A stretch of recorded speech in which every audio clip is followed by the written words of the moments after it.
자, 그리고 이 스마일 수술에 대해서 주로 한번 말씀드려 볼게요.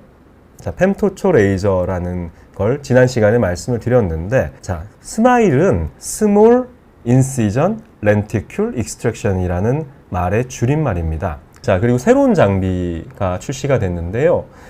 슈빈트라는 독일 회사에서 아토스라는 장비가 출시가 됐어요. 저는 이 장비에 기대를 많이 하고 있는데요. 왜냐하면 이 슈빈트라는 회사가 세계 3대 레이저라고 할까요? 엑시머 레이저의 가장 선두주자 중에 하나인 아마리스 레드를 만드는 회사거든요. 그 회사가 슈빈트라는 회사인데, 거기서 본격적인 그 femtocho 레이저 시력 교정만을 목적으로 하는 이런 장비가 새로 출시가 됐습니다. 사실 출시가 된 지는 좀 됐는데, 이 코로나로 인해서 모든 이런 프로세스, 연구 결과 이런 것들이 다 딜레이가 되면서 사실 이제서야 출시가 된 거죠. 이 장비도 이제 femto 라식과 그리고 스마일을 할 수 있게 보완된 거죠. 이 스마일이라는 이름을 쓸 수 없으니까 이제 스마트 사이트라는 이름을 붙였는데, 스마트 라식이라고도 합니다.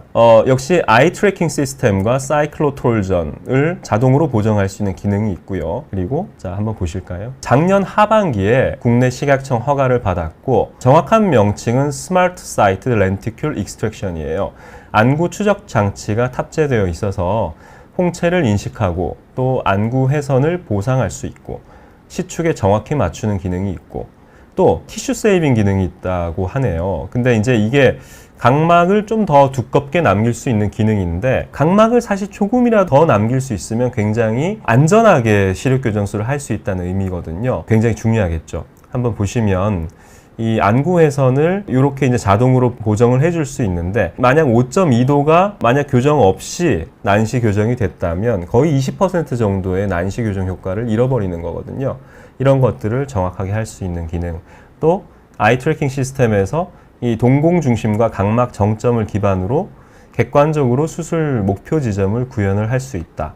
굉장히 긍정적이고, 또 이 비주맥스 매뉴얼에 보면 렌티큘이라는 모양을 옆에서 보시면 이 뒤쪽 면과 렌즈의 앞쪽 면이 있고 옆면이 있거든요. 이 옆면에 보면 이게 길이가 15 마이크로미터가 기본으로 설정이 되어 있어요. 요거 이름을 미니멈 렌티큘 thickness라고 하거든요. 이게 뭐냐면은 수술하는 사람이 각막의 이 후면을 분리를 하고 앞면을 분리를 해서 깨끗하게 이 렌티클을 제거해야 되는데, 이게 앞면 뒷면이 구별이 잘 안 될 수가 있어요. 뒷면으로만 계속 박리가 된다든지 앞면으로만 계속 박리가 된다든지 해서 이게 너무 얇으면 찢어질 수도 있다고 말씀드렸잖아요. 그래서 굴절값과 관계없이 일정한 두께를 조금 더 렌티큘 모양에 할애하도록 설계가 되어 있어요. 그래서 기본값이 15고, 처음에 이제 초심자 때는 이걸 좀 두껍게 연습을 했거든요.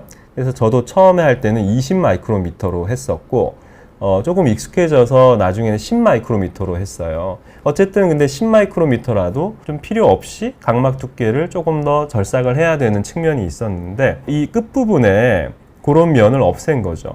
그래서 샤프하게 딱 떨어지게 렌티큘 구조를 설계를 해서 잔여 각막 두께를 약 한 15 마이크로미터 정도 더 남길 수 있다. 이런 장점이 있습니다. 그리고 교정 범위가 좀 더 넓어요. 근시 난시가 이제 비주맥스는 12디옵터 근시만 놓고 볼 때는 교정할 수 있는데 14디옵터까지. 그리고 난시 같은 경우에 5디옵터인데 6디옵터까지. 근시가 원래 10디옵터까지 교정할 수 있는데 12디옵터까지. 합도수가 12디옵터, 14디옵터 이런 정도의 차이가 있습니다.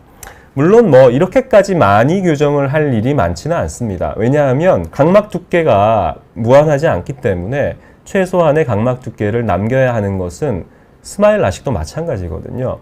그래서 너무 초고도 근시라든지 또는 너무 각막 교정량이 클 경우는 뒤에 말씀드린 렌즈 삽입술이 더 좋을 수 있어요.